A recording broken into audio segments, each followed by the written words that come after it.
ভাবুন তো, একটা প্রাণীর হৃৎপিণ্ড এত বড় যে যেটি মানুষের একটি ছোট মোটরসাইকেলের সমান, তার জিহ্বার ওজনে একটি পূর্ণবয়স্ক হাতির সমান।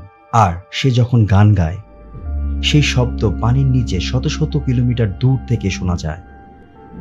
এটা কোনো রূপকথার দানব নয়, না কোনো সায়েন্স ফিকশন সিনেমা। এটি একেবারে বাস্তবের প্রাণী। পৃথিবীর ইতিহাসে যত প্রাণী এসে গেছে, আকারে ওজনে সবার থেকে আলাদা। প্রাণীটির নাম নীলতিমি। নীলতিমির দৈর্ঘ্য গড়ে 25 থেকে 30 মিটার, অর্থাৎ প্রায় একটি ফুটবল মাঠের 1/3 অংশ, আর ওজন প্রায় 150 টন বা তার বেশি। তুলনা করে বললে এটি প্রায় 30টি আফ্রিকান হাতির সমান ভারী। অথচ এই বিশাল দানব প্রকৃতি সবচেয়ে শান্ত প্রাণীদের একটি। সে মানুষের দিকে তেমন মনোযোগ দেয় না, বরং নিজের পথে সাঁতরে চলে যায় গভীর সমুদ্রে। পৃথিবীর মহাসাগর জুড়ে নীলতিমি বিচরণ, কিন্তু তাদের দেখা পাওয়া খুব সহজ নয়, কারণ এই প্রাণীরা গড়ে 3000 মিটার গভীরে ডুব দিতে পারে, আর প্রতি ডাইভে তারা 10 থেকে 15 মিনিট পর্যন্ত শ্বাস বন্ধ রাখতে পারে। তবে কখনো কখনো তারা আধা ঘন্টার বেশি সময় পানির নিচ থেকে উঠে আসে, আর সেই মুহূর্তটা হয় সবচেয়ে দৃষ্টিনন্দন, যখন তারা পানির উপরে উঠে বিশাল শ্বাস ছাড়ে আর আকাশের দিকে ছুড়ে দেয় পানির ফোয়ারা। নীলতিমি শুধু আকারে বিশাল নয়, তাদের জীবনযাত্রাও অনন্য। তারা মূলত ছোট ছোট সামুদ্রিক প্রাণী ক্রিল খেয়ে বেঁচে থাকে। হ্যাঁ, শুনতে অবাক লাগলেও সত্যি, পৃথিবীর সবচেয়ে বড় প্রাণী সবচেয়ে ক্ষুদ্র প্রাণী খেয়ে জীবন ধারণ করে। প্রজনন মৌসুম ছাড়া তারা সাধারণত একা থাকে, মাঝে মাঝে ছোট দলে চলাফেরা করে। কিন্তু নীলতিমি গল্প কেবল তাদের বিশাল দেহ নিয়ে নয়, এটি টিকে থাকার এক মহাকাব্য। বিংশ শতাব্দীর শুরুতে বাণিজ্যিক তিমি শিকারের কারণে নীলতিমি প্রায় বিলুপ্তির মুখে পড়েছে। হাজার হাজার নীলতিমি হত্যা করা হয় তেলের জন্য, যা তখন ল্যাম্প, সাবান, এমনকি প্রসাধনী তৈরিতে ব্যবহার করা হতো।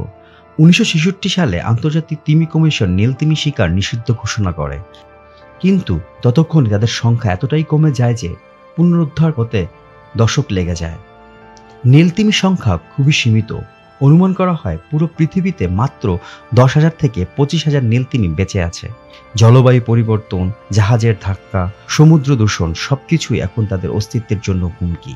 অথচ তারা যদি হারিয়ে যায়, তাহলে মহাসাগরে খাদ্য শৃঙ্খল এবং পুরো সামুদ্রিক বাস্তুতন্ত্রের ভয়াবহ প্রভাব পড়বে। আজকের এই ভিডিওতে আমরা উন্মোচন করব নীলতিমির জীবনযাত্রা, তাদের অবিশ্বাস্য দেহ গঠন, বংশবিস্তার, খাদ্যাভ্যাস এবং মানব ইতিহাসে তাদের ভূমিকা। তাই ভিডিওটি না টেনে সম্পূর্ণ দেখুন।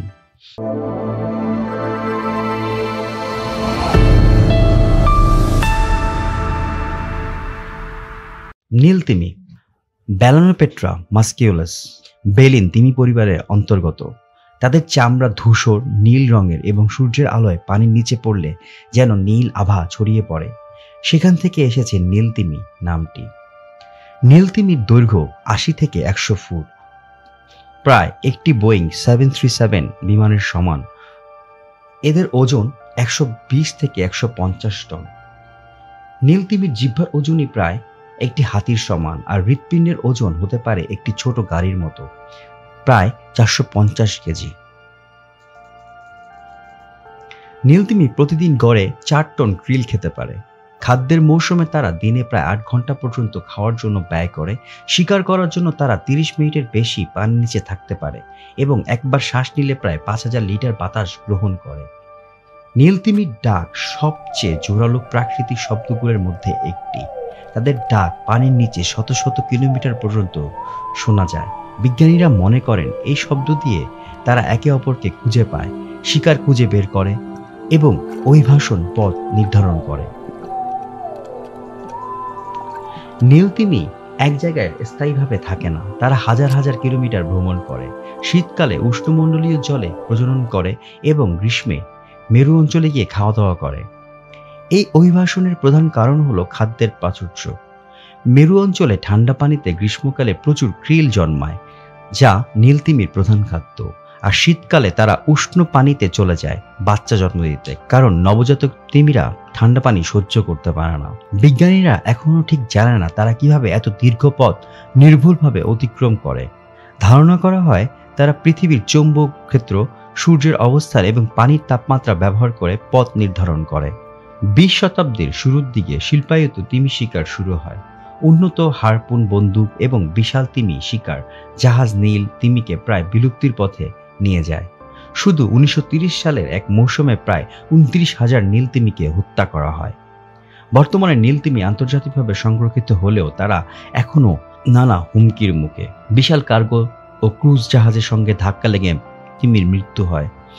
শব্দ দূষণ, সাবমেরিন সোনার এবং তেল অনুসন্ধানের শব্দ তাদের যোগাযোগে বাধা সৃষ্টি করে। মাইক্রোপ্লাস্টিক ক্রিল ও মাছের মাধ্যমে তাদের শরীরে ঢুকে পড়ে। জলবায়ু পরিবর্তনের কারণে ক্রিলের সংখ্যা কমে যাচ্ছে, যার কারণেও তিমির মৃত্যু হচ্ছে। 1966 সালে আন্তর্জাতিক তিমির কমিশন IWC বাণিজ্যিক তিমি শিকার নিষিদ্ধ করে। এরপর তিমির সংখ্যা ধীরে ধীরে বাড়তে শুরু করেছে, তবে এখনও পৃথিবীতে মাত্র 10,000 থেকে 25,000 তিমি আছে বলে ধারণা করা হয়। নীল তিমি শুধু সমুদ্রের নয়, পৃথিবীর জীববৈচিত্র্যের জন্য গুরুত্বপূর্ণ। তারা সমুদ্রের কার্বন চক্রের বড় ভূমিকা রাখে।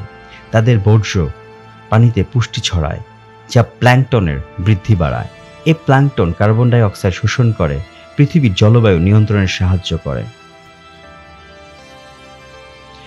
পৃথিবীর সবচেয়ে বড় প্রাণী নীল তিমি।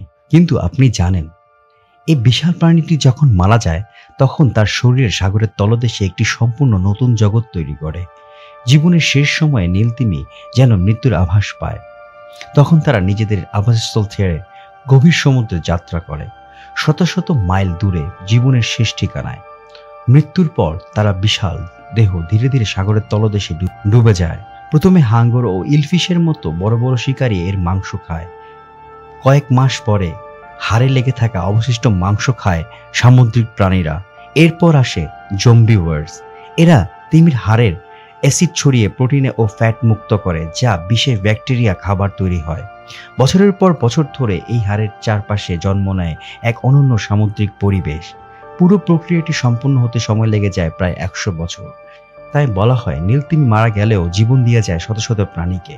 নীল তিমি শুধু একটি প্রাণী নয়, এটি আমাদের প্রাচীনতম ও সবচেয়ে মহিমান্বিত জীবের প্রতীক। তারা কোটি কোটি বছর ধরে পৃথিবীর ইতিহাস বয়ে নিয়ে এসেছে, কিন্তু আজও তাদের ভবিষ্যৎ আমাদের হাতে।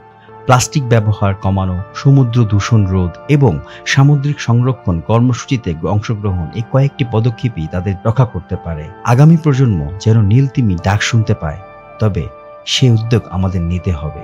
ভিডিওটি যদি ভালো লেগে থাকে তাহলে লাইক, কমেন্টস এবং শেয়ার করুন, এবং পরবর্তী ভিডিও পেতে চ্যানেলটি সাবস্ক্রাইব করুন এবং পাশে থাকা বেল আইকনটি প্রেস করুন। দেখা হবে নতুন কোনো ভিডিওতে। ততদিনে ভালো থাকুন, সুস্থ থাকুন। ধন্যবাদ।